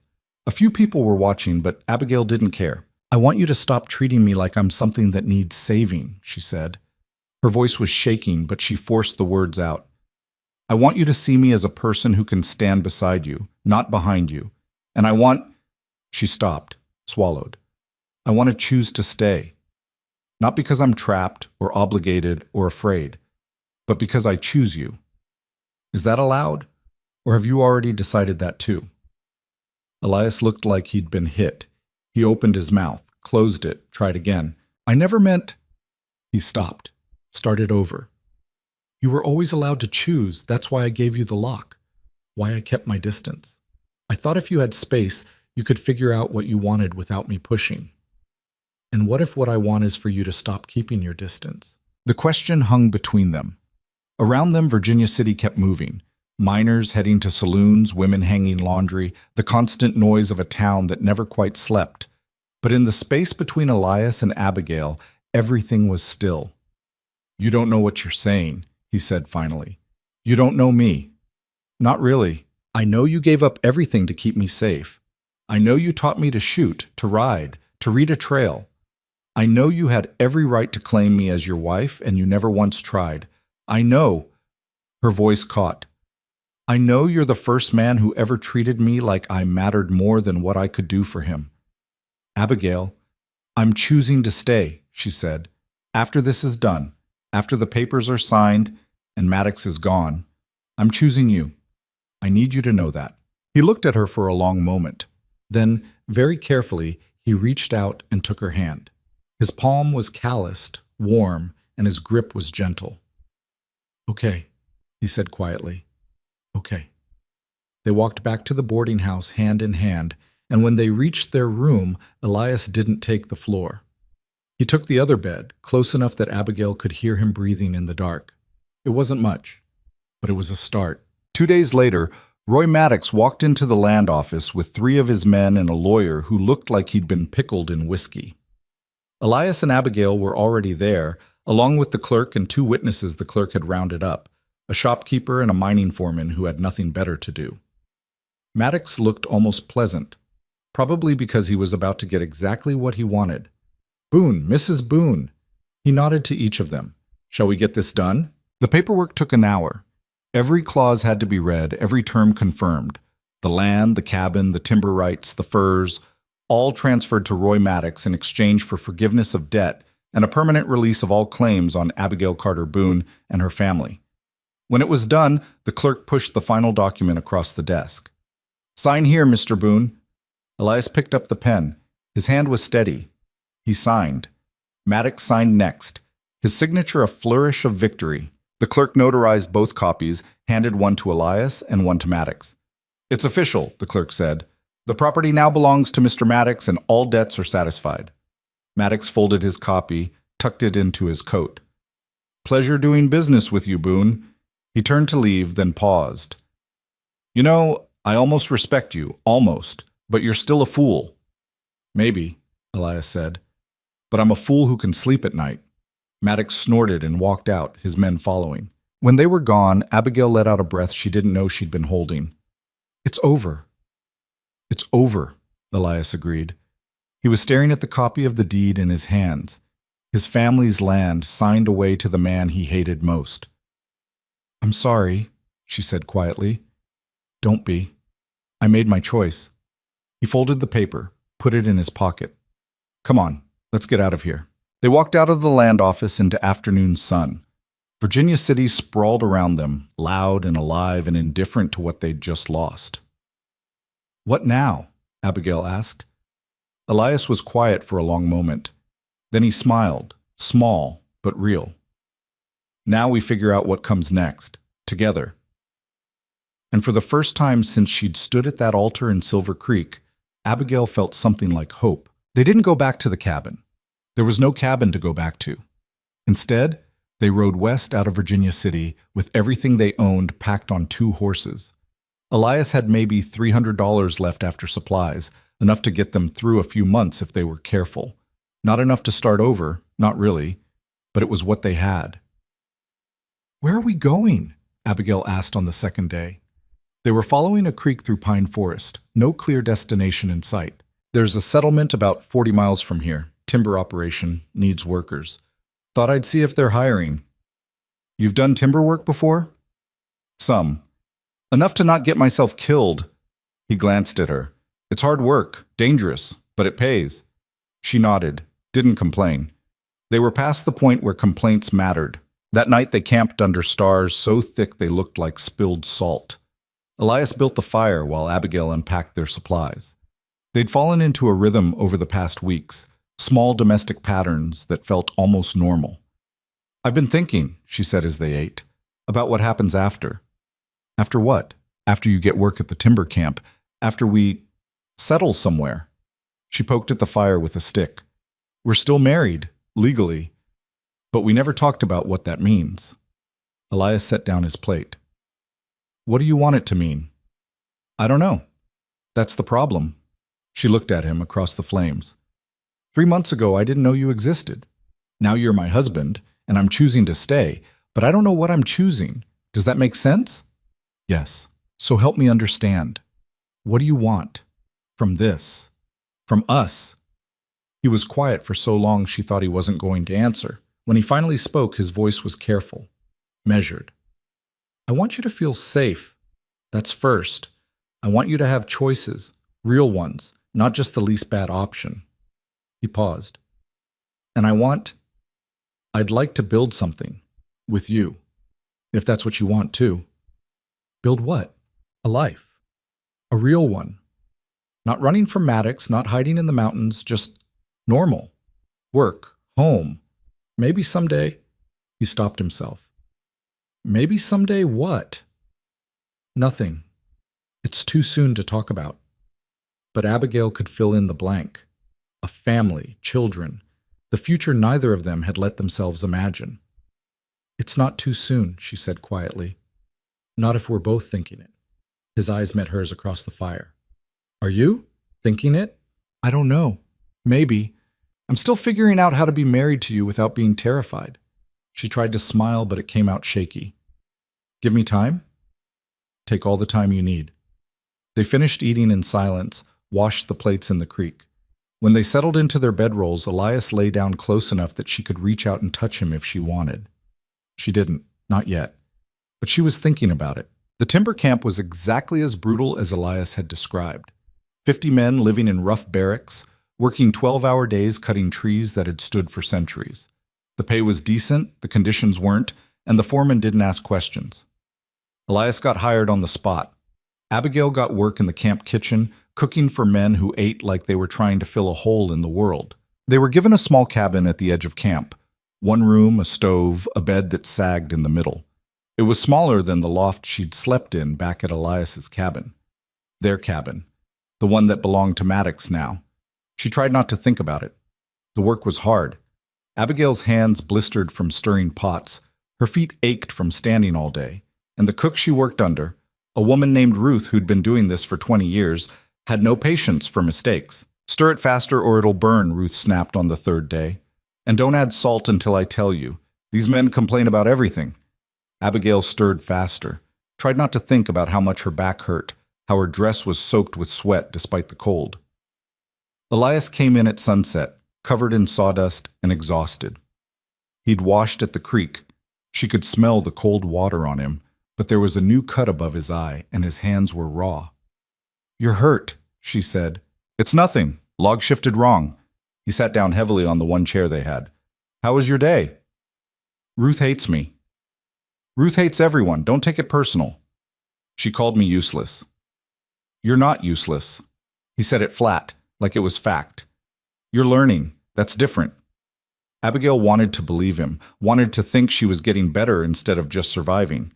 But every day felt like drowning in small ways. She made them dinner, beans and cornbread, nothing fancy. And they ate sitting on the bed because there wasn't room for a table. I heard something today, Elias said, breaking the silence. One of the men said Maddox is in Silver Creek, bought up the old mill, planning to expand. Abigail's stomach tightened. How far is Silver Creek from here? 3 days' ride, maybe 4. Too close. Not close enough that Maddox would bother coming out here, but close enough to feel like a weight on her chest. He's not going to let this go, is he? She asked. Even with the papers, even with the land. He's going to find some other way to come after us. I don't know. Maybe. Elias set down his plate. But we can't live waiting for him to show up. That's not living, that's just slow dying. So what do? We keep going, we work, we save money, we build something he can't take away. He looked at her. And if he comes, we deal with it then. Together. Together. The word was starting to mean something. 2 months passed. The work didn't get easier, but they got stronger. Abigail's hands stopped blistering. Her arms stopped aching quite so much. Ruth still snapped at her, but less often. Sometimes she even nodded when a dish came out right. Elias moved up from felling trees to working the saw. More dangerous, better pay. He came home most nights too tired to talk, but he always asked about her day. Always listened when she needed to complain about Ruth or the men who treated her like furniture. They were learning each other. The small things. How Elias liked his coffee. How Abigail couldn't sleep if it was too quiet. The way they moved around each other in the tiny cabin, developing a language of proximity and space. One night, about 3 months after they'd arrived at the camp, Abigail woke to find Elias sitting by the window, staring out at nothing. "Can't sleep?" she asked. He turned, surprised. "Didn't mean to wake you." "You didn't. What's wrong?" "Nothing. Just thinking." She sat up, wrapped the blanket around her shoulders. "About what?" "My brother's birthday was yesterday. He would have been 23. The words hung in this dark cabin. Abigail didn't know what to say to that. Didn't know how to touch grief that old and that deep. "Tell me about him," she said finally. "Not how he died? Tell me who he was." Elias was quiet for a long moment. Then, slowly he started talking. About Caleb's terrible jokes, how he could fix anything mechanical, how he'd wanted to be an engineer, had spent his evenings drawing plans for bridges and buildings he'd never get to build. Abigail listened. And somewhere in the listening, she moved from the bed to sit beside him on the floor, their shoulders touching. When he finished, his voice was rough. "I failed him. I should have stopped him from taking that job. Should have known Maddox would—" "You were trying to let him make his own choices," Abigail interrupted. "The same way you let me make mine. That's not failing him. That's loving him." Elias looked at her and something in his expression cracked open. "I don't know how to stop feeling like it's my fault." "You probably won't, not completely, but maybe you can learn to carry it without letting it crush you." She took his hand, laced her fingers through his. "And you don't have to carry it alone." He squeezed her hand, didn't let go. They sat there until dawn, not talking, just being together in the dark. It was 4 months into their time at the camp when everything went wrong. Abigail was in the kitchen, helping Ruth prepare lunch for the workers, when one of the men burst through the door. "There's been an accident," he said, breathing hard. "At the saw. Someone needs to fetch the doctor." Abigail's blood turned to ice. "Who?"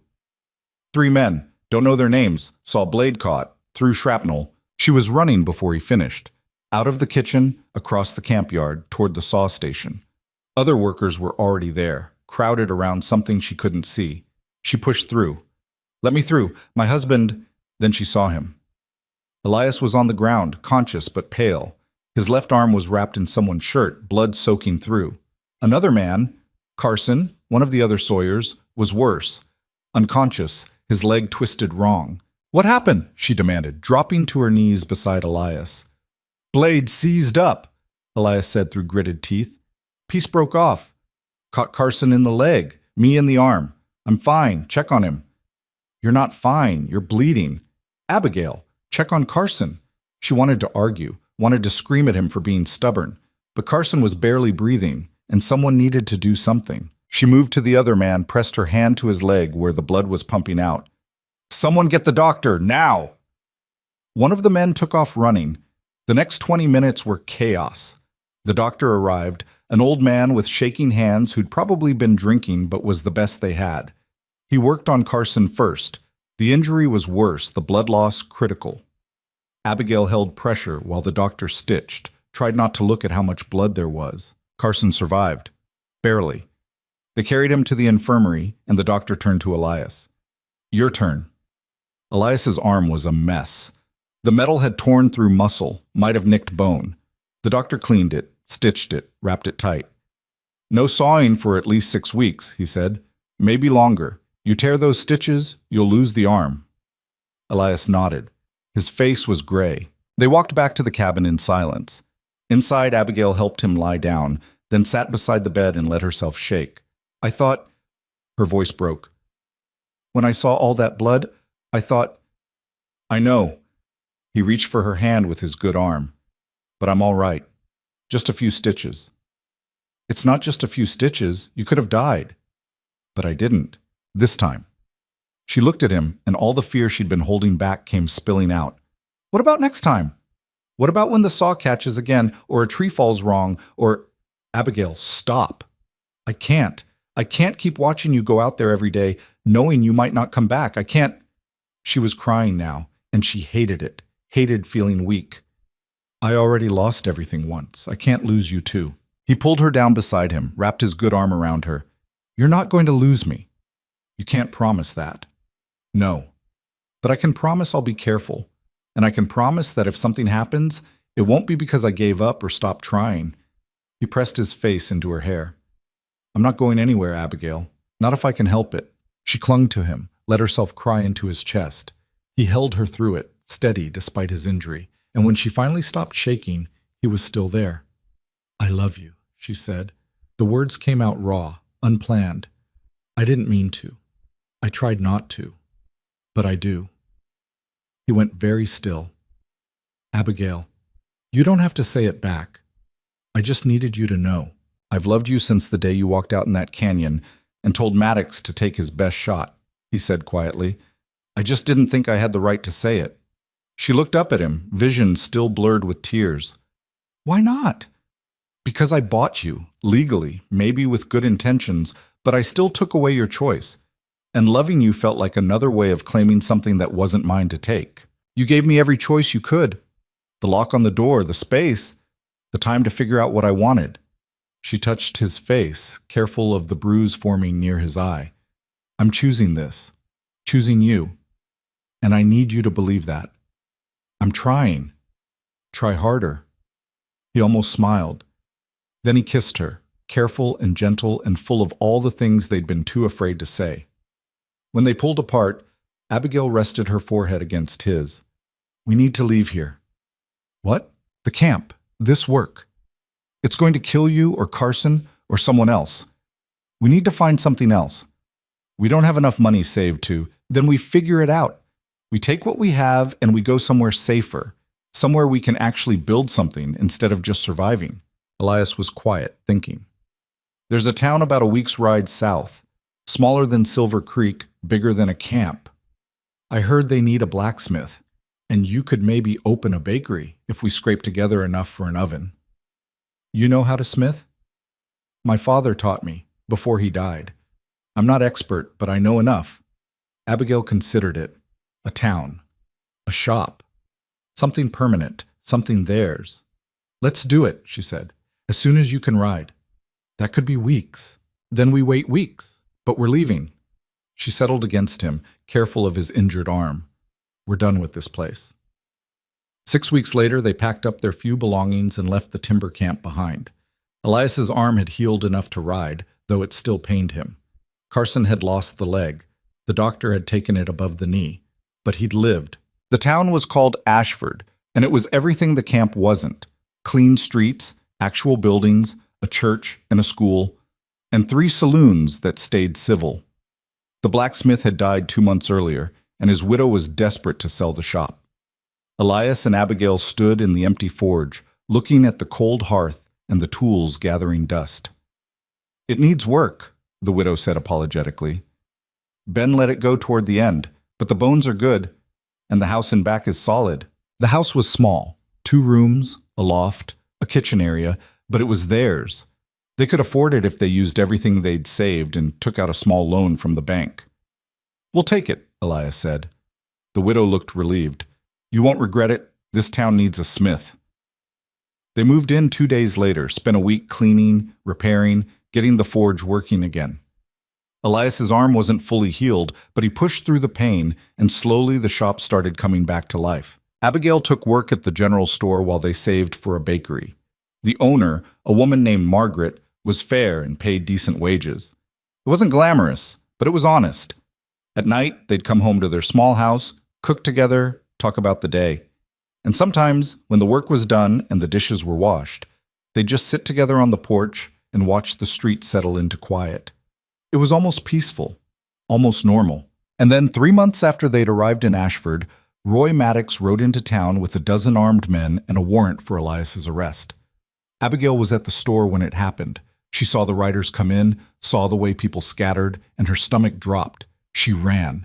The forge was on the edge of town, and by the time she got there, Maddox's men had already surrounded it. Elias stood in the doorway, hammer in hand, facing them down. "This is a mistake," he was saying.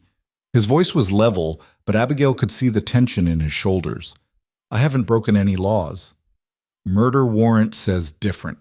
Maddox was still on his horse, looking smug. "Sheriff in Silver Creek finally got around to investigating that shootout in the canyon. Turns out one of my men died from his wounds, and you're the one who shot him. That was self-defense. You attacked us. Your word against mine. And the sheriff believes me."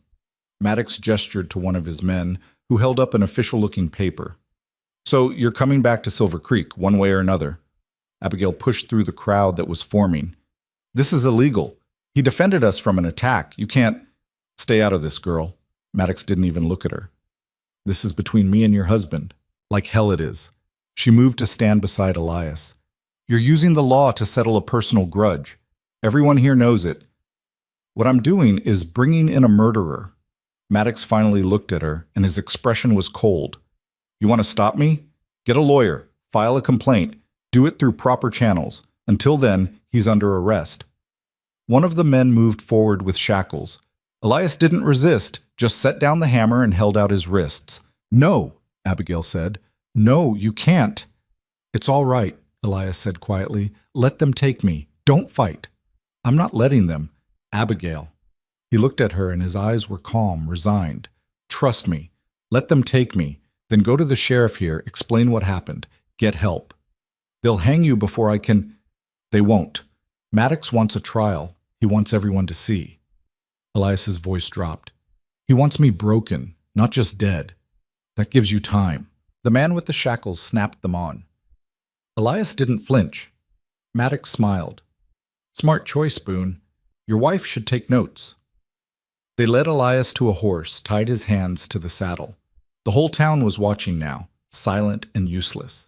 Abigail stood there, shaking with rage and fear and helplessness. This was it. This was how Maddox won.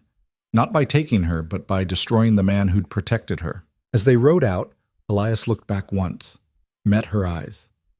And in that look was everything they'd built together, everything they stood to lose. Then he was gone, and Abigail was alone in the middle of the street with a crowd of strangers and no idea how to save him. But she was done being helpless, done letting other people decide her fate. She turned and walked straight to the sheriff's office, her mind already working through what came next. Maddox thought he'd won, thought he'd finally gotten his revenge. He had no idea what was coming. The sheriff of Ashford was a man named Porter, mid-50s, balding, with the kind of face that had seen enough trouble to recognize more when it walked through his door. Abigail was trouble, and she knew it. "Mrs. Boone."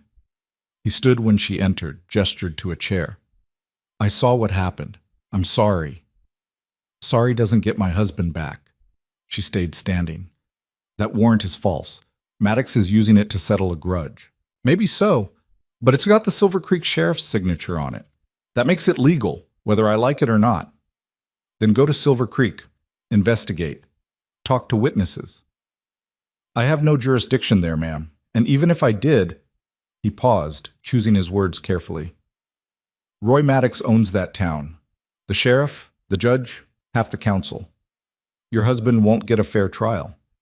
So you're just going to let them hang him." "I didn't say that." Porter sat down heavily. "I said he won't get a fair trial in Silver Creek, but he might get one in Helena, federal court. If someone could get Judge Harlan to issue a transfer order—" Abigail's mind was already racing. "How long would that take?" "Week, maybe 2, assuming the judge agrees to hear the case." "Elias doesn't have 2 weeks. Maddox will push for a quick trial, quick execution. You know he will." "Yes, ma'am. I expect he will." Porter met her eyes. "Which is why you need to ride to Helena tonight. Don't wait. Don't pack. Just go." I can't just... You can, and you will, because your husband is counting on you to be smart, not sentimental. He stood, walked to a cabinet, pulled out a sealed envelope. This is a letter to Judge Harlan. I'm requesting federal intervention on grounds of judicial corruption. It's not much, but it might buy you an audience. Abigail took the letter with shaking hands. Why are you helping me? Because I've met Roy Maddox, and I've met men like your husband, good men who got caught in bad situations. He paused. And because my daughter is about your age, if someone did to her what Maddox is doing to you, I'd hope somebody would help. She wanted to hug him, wanted to break down and cry. Instead, she straightened her shoulders and headed for the door. Mrs. Boone, Porter called after her, ride fast and don't stop for anything. She rode through the night, pushing her horse harder than she should have. The moon was half full, giving just enough light to see the trail. Every shadow looked like Maddox's men. Every sound made her jump. But nothing stopped her. She reached Helena 36 hours later, half dead from exhaustion, her horse lathered and stumbling. She went straight to the courthouse, didn't bother cleaning up or resting. The clerk took one look at her and frowned. Ma'am, I need to see Judge Harlan, now. The judge doesn't take walk-ins. You need to schedule... She slammed Porter's letter on the desk. Read that. Then tell me I need to schedule an appointment. The clerk's eyes widened as he read. He looked up at her, then at the letter, then back at her. Wait here. He disappeared into the back. Abigail stood there, swaying slightly, trying to stay upright through sheer force of will. 5 minutes later, Judge Harlan himself came out. He looked older than she remembered, more tired, but his eyes were sharp. Mrs. Boone, you look like you've ridden through hell. Close enough, sir. Come with me. His chambers were exactly as she remembered. The massive desk, the shelves of law books, the window overlooking the street. He gestured for her to sit, and this time she did. Her legs wouldn't hold her much longer. Tell me what happened, he said. All of it. She told him. The canyon fight. The man who died weeks later from infection, not from the bullet wound itself. The warrant Maddox had manufactured. The arrest in Ashford. Harlan listened without interrupting. When she finished, he leaned back in his chair and steepled his fingers. This is a problem, he said finally. Maddox is claiming jurisdiction based on where the alleged crime occurred. Silver Creek. That means Silver Creek law applies, and I can't simply override their warrant. Abigail's heart sank. So there's nothing you can do. I didn't say that. He stood, walked to his bookshelf, pulled down a thick volume. There's a territorial statute that allows for federal intervention when there's evidence of judicial corruption or abuse of process. If I can establish that Maddox is manipulating the system for personal gain, I can order a transfer to federal court. Can you establish that? I can try, but I need evidence, testimony, something more than your word against his. He looked at her. You know anyone in Silver Creek who'd be willing to testify against Maddox? She thought about it. Most people in Silver Creek were either scared of Maddox or in his pocket, but there was one person who might help. Reverend Michaels, she said. He married us. He knows what Maddox is, and he's one of the few people in town Maddox can't threaten into silence. Will he testify? I don't know, but I can ask. Harlan nodded. Then ask. Fast. I'll draft the transfer order, but I need supporting evidence before I can issue it. 3 days, Mrs. Boone. That's all the time you have. She stood on legs that felt like water. Thank you, sir. Don't thank me yet. This is a long shot, and we both know it. He walked her to the door. But I've never liked bullies. And Maddox is the worst kind, the kind with a badge. Abigail rode back toward Silver Creek, every mile feeling like a countdown. She stopped at Ashford first, changed horses, grabbed the documents from the cabin. The marriage certificate, the debt satisfaction, the land transfer. Everything that proved Maddox's grudge was personal, not legal. Margaret from the general store stopped her as she was leaving. Mrs. Boone, I heard what happened. I'm so sorry. I'm fixing it. If there's anything I can do, pray he's still alive when I get there. The words came out harsh, but Abigail didn't have time for gentle. She mounted up and rode. Silver Creek looked exactly the same as the day she'd left it. The church, the mercantile, the saloon, people on the street who'd watched her marry a stranger and done nothing to help. She rode straight to the church. Reverend Michaels was inside, organizing hymnals. He looked up when she entered, and his face went pale. "Abigail, I heard, is it true? About Elias?" "It's true. Maddox arrested him on a murder charge, false charge, and I need your help." He set down the hymnals carefully. "What kind of help?" "Testimony. In front of Judge Harlan. About Maddox's corruption, his threats, how he operates in this town." Michaels was quiet for a long moment. Then he walked to the door, looked out at the street. "If I testify against Maddox, he'll destroy me. This church, my position, everything." "I know. And you're asking me to do it anyway. I'm asking you to do what's right, the way you're supposed to." She moved to stand beside him. "You married me to a man I didn't know because my father was desperate. You watched Maddox terrorize this town for years and said nothing. And now you have a chance to actually help someone instead of just offering prayers after the damage is done." He flinched. "That's not fair. Nothing about this is fair, but you can make it right. Or you can let an innocent man hang because you're too scared to stand up." Michaels looked at her, and something in his expression shifted. Shame, maybe, or the beginnings of courage he'd forgotten he had. "When do we leave?" he asked quietly. They rode for Helena that afternoon. Michaels brought another man with him, Samuel Brooks, the one who'd sat in the church watching Abigail's wedding with his arms crossed. He was a county clerk, had access to records that could prove Maddox's financial manipulation of the town. "Why are you helping?" Abigail asked him during a rest stop. Brooks shrugged. "I'm tired of being afraid. And my brother in Denver asked me once why I stayed in a town run by a criminal. Couldn't give him a good answer." He looked at her. "Besides, what Maddox did to you and your husband, that was wrong. Someone needs to say it out loud."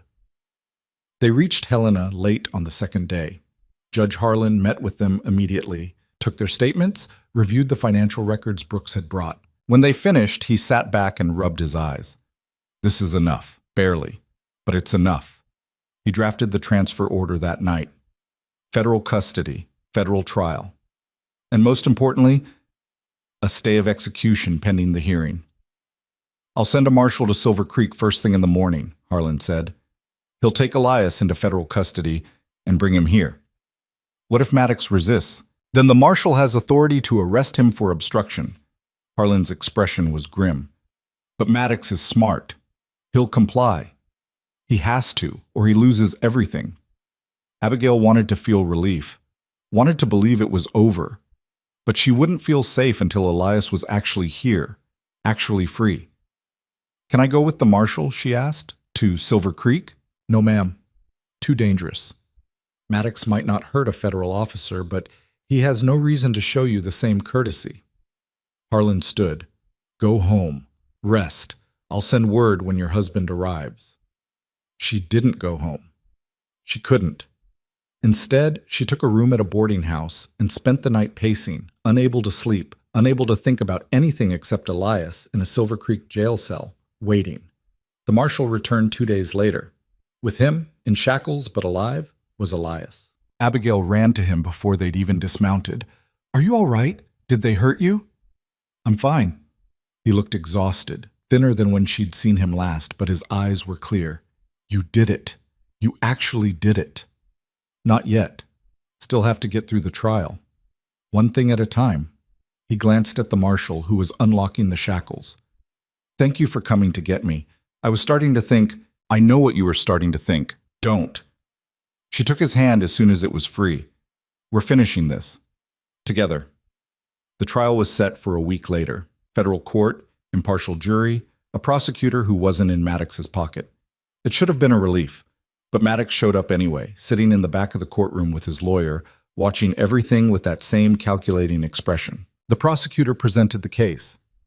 Self-defense, multiple witnesses to Maddox's attack, medical testimony that the man who'd died had succumbed to infection, not the bullet wound, an infection likely caused by inadequate medical care on Maddox's part. Elias testified. Calm, direct, no embellishment. Just the facts of what happened in that canyon. When it was the defense's turn, Maddox's lawyer tried to paint Elias as a violent man with a history of threats. But every time he brought up the stories, the killings, the reputation, the prosecutor countered with evidence that none of it was true, that Elias had never been charged with a crime, that the rumors all traced back to Maddox himself, spread deliberately to isolate and intimidate. The jury deliberated for 3 hours. When they came back, the foreman stood and read the verdict in a voice that carried through the silent courtroom. On the charge of murder, we find the defendant not guilty. Abigail's knees went weak. Beside her, Elias closed his eyes and exhaled slowly, like he'd been holding his breath for months. The judge banged his gavel. "Mr. Boone, you're free to go. This court finds that the original warrant was issued in bad faith, and all charges are hereby dismissed with prejudice." He looked at Maddox then, and his expression hardened. "Mr. Maddox, you will remain in Helena. The territorial prosecutor wants to speak with you regarding possible charges of abuse of process and judicial corruption." Maddox stood slowly. For the first time since Abigail had met him, he looked uncertain. "This is harassment. I was acting within my rights as—" "You were acting as a man with a personal vendetta using the law as a weapon," the judge interrupted. "And that ends today. Marshal, please escort Mr. Maddox to the territorial courthouse." As Maddox was led out, he passed Elias and Abigail. He stopped, met Elias's eyes. "This isn't over, Sis," he said quietly. "Yes, it is." Elias's voice was steady, final. "You lost, not because I beat you, but because you couldn't let go of something that was never yours to hold." For a moment, something flickered in Maddox's expression, not quite regret, but recognition, maybe. An understanding that he'd spent 5 years destroying himself over pride and revenge. Then he was gone, and it was just Elias and Abigail standing in an emptying courtroom. "Is it really over?" she asked. "The legal part is. The rest—" He took her hand. "The rest is up to us." They walked out into Helena's sunshine. The street was busy, people going about their lives, unaware that something huge had just shifted, that a man had been freed and another had finally been stopped. Reverend Michaels was waiting outside. He looked nervous but determined. "I wanted to make sure you were all right." "We're all right," Elias said. "Thank you for testifying. I know what it cost you." "It cost me less than staying silent would have." Michaels paused. "I'm leaving Silver Creek, taking a position in a church up north, somewhere Maddox's reach doesn't extend." "Good," Abigail said. "You deserve a fresh start." He smiled, small but genuine. "So do you. Both of you." He tipped his hat and walked away. Samuel Brooks found them next, shook Elias's hand. "Glad to see justice actually worked for once. Doesn't happen often enough." "No, it doesn't." Elias paused. "You staying in Silver Creek?" "For now. Someone needs to keep an eye on things. Make sure whoever replaces Maddox isn't just another version of him." Brooks grinned. "Besides, I already sent that letter to my brother. Told him I finally had a good answer about why I stay." They parted ways, and Elias and Abigail started the long walk back to the boarding house. "What now?" Abigail asked. "We go back to Ashford? Back to the forge?" "Do you want to?" She thought about it. The small house? The shop that was just starting to find its footing? The town that had watched Elias get arrested and done nothing? "No," she said finally. "I want to go somewhere new, somewhere that's ours from the beginning. No history, no debts, no shadows." "Oregon?" Elias suggested. "I heard there's good land for cheap, rivers full of salmon, timber for building." "Oregon sounds far away." "It is. 3 months' travel, maybe more." He looked at her. "But far away might be exactly what we need." She squeezed his hand. "Then let's go to Oregon." They left Helena a week later, after selling everything they couldn't carry. The forge equipment, the furniture, the small pieces of life they'd built in Ashford. It hurt less than Abigail expected. Turned out she'd gotten good at letting go of things that didn't matter and holding tight to what did. The journey west was long and hard. They joined a wagon train heading to Portland, traveled with families and farmers and people running from the same kinds of things they were. Debts, mistakes, pasts that had sharp edges. Abigail learned to drive the wagon while Elias walked ahead, scouting. She learned to cook over an open fire, to fix a broken axle, to deliver a baby when one of the women went into labor 3 weeks early and the nearest doctor was 2 days behind them. Elias learned to let people help, to accept that he didn't have to carry everything alone. That strength sometimes looked like admitting you were tired and letting someone else take watch. They fought, small arguments about whether to ford a river or wait for the water to drop. Bigger ones about how much to share with the other families, how much to keep private. They were learning how to be married beyond the crisis, how to navigate ordinary frustrations without the backdrop of danger to distract them. It was harder than fighting Maddox in some ways, more complicated, but they figured it out. One day, one conversation, one compromise at a time. 5 months after leaving Helena, they crossed into Oregon territory. The land was green, dense with trees, rivers cutting through valleys that looked like they'd never seen a plow. They found a place about 20 miles from a settlement called Corvallis. Creek running through it, good soil, forest on 3 sides. Nobody else wanted it because it was too far from town, too isolated. For Elias and Abigail, it was perfect. They built a cabin that winter, smaller than the one Elias had lost, but solid. They worked side by side, fitting logs and chinking gaps, learning the rhythm of shared labor. Other families from the wagon train settled nearby, not close.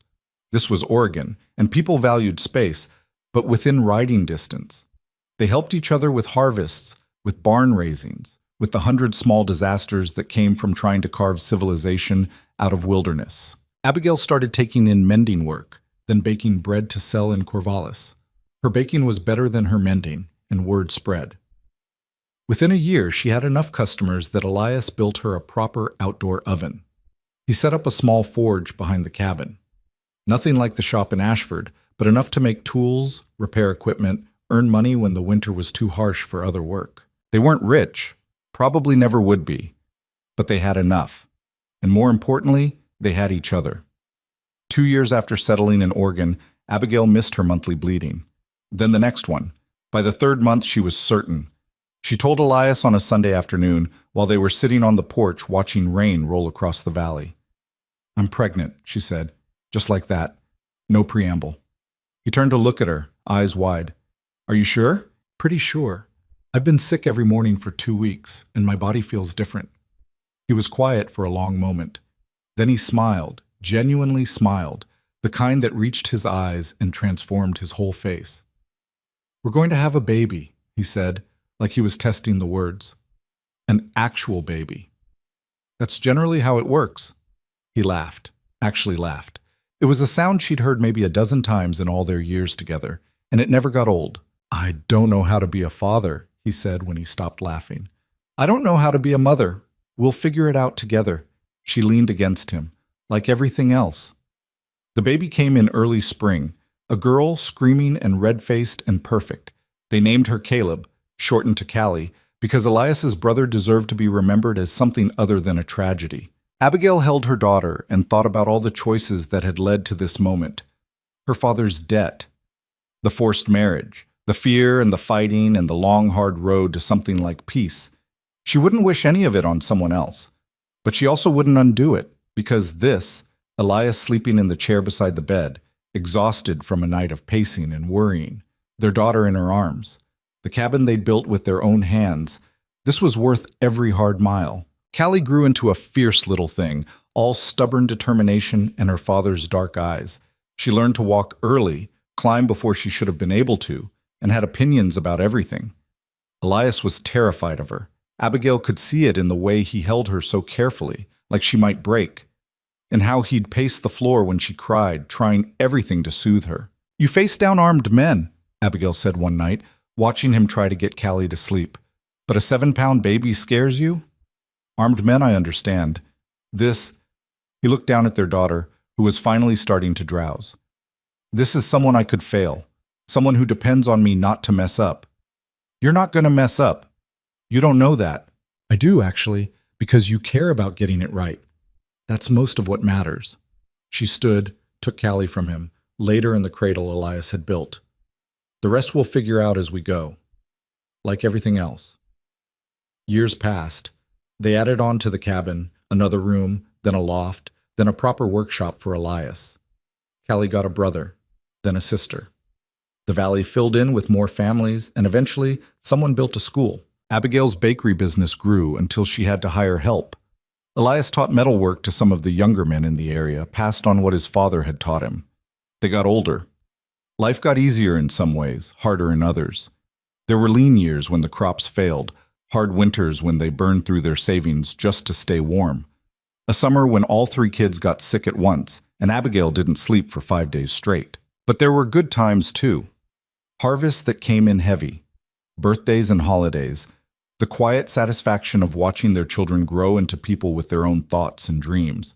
And through all of it, Elias and Abigail learned how to be married. Not the desperate survival version they'd started with, but the real thing, the choosing each other every day even when it wasn't easy, the forgiving and the compromising and the growing together instead of apart. They heard about Maddox once, about 10 years after they'd settled in Oregon. A traveler passing through mentioned that he'd been convicted of fraud and corruption, served 5 years in a territorial prison, and died broke and alone. Abigail felt nothing when she heard it. No satisfaction, no relief. Just a distant recognition that a chapter of her life had finally, completely closed. Elias never talked about it, but that night he held her a little tighter and she knew he felt the same. On their 20th anniversary, they counted from the day they'd signed the papers in Virginia City, not the wedding day. Abigail and Elias took a rare day away from the farm. They rode up into the mountains, found a clearing that overlooked the valley they'd built their life in. "Do you ever regret it?" Elias asked. They were sitting on a fallen log, sharing water and jerky like they had on that first long ride to Helena. "Everything that happened, how we started." "Do you?" I asked first. Abigail thought about it, really thought. "I regret that I had to be sold to be saved. I regret that my father was weak and Maddox was cruel and the world was set up so that girls like me didn't have better choices." She looked at him. "But I don't regret you. I don't regret us. Even though I took your choice away, you gave me every choice you could after that. You spent 20 years making sure I had choices." She took his hand. "I chose this. I chose you. Every day for 20 years. That's not nothing." He was quiet for a moment. Then he said, "I used to think Caleb would be disappointed in me for not killing Maddox when I had the chance, for choosing law over revenge. And now I think he'd be proud of the life we built, of our kids, of how we took something that started broken and made it into something good." He squeezed her hand. "I think he'd like you. I wish I could have met him." "Me too." They sat there until the sun started to set, watching light paint the valley gold. Below, smoke rose from their chimney, their home, their life, built from nothing but choice and determination and the stubborn refusal to let the past define them. It wasn't a perfect ending. They still had struggles ahead, children to raise, crops to plant, the daily grind of keeping a farm running. They still fought sometimes, still hurt each other in small ways that required apologies and forgiveness, but it was their ending. And in a world that had tried to write their story for them, that meant everything. As they rode home through the gathering dark, Abigail thought about the girl she'd been at that altar in Silver Creek. Terrified, powerless, convinced she was being sold into a nightmare. That girl wouldn't recognize the woman she'd become, wouldn't believe that the monster she'd married would become the best choice she'd ever made. But then, that girl had never had the chance to choose anything for herself, had never learned what she was capable of when she stopped waiting for rescue and started fighting for what she wanted. The thing about forced marriages, Abigail realized, was that they taught you what mattered, strip away the choice, and you learned real fast what you actually valued. Safety, respect, partnership, love, when you were lucky enough to find it. She'd found it, in the last place she expected, with a man everyone feared and nobody understood, and she'd chosen to keep it every single day. That was the story she'd tell their grandchildren someday. Not the fear or the violence or the running, but the choosing, the daily, deliberate decision to build something good from broken pieces. Because in the end, that's what love was. Not the feeling, though that helped, but the choice, made over and over in 1,000 small moments, until choosing each other became as natural as breathing. They reached the cabin as the last light faded. Inside, their children were waiting, Callie helping with dinner, the younger two arguing about something that probably didn't matter. Elias took care of the horses while Abigail went inside. She hung up her coat, washed her hands, and stepped into the chaos of her family. This was it. This was what she'd fought for. Not perfection, not ease, but the messy, difficult, beautiful reality of a life she'd chosen for herself. And as she watched Elias come in from the barn, saw him scoop up their youngest and make her laugh, Abigail felt nothing but grateful. For the choices she'd been given, for the ones she'd taken, and for the man who'd given up everything to make sure she had them. It was enough, more than enough. It was everything.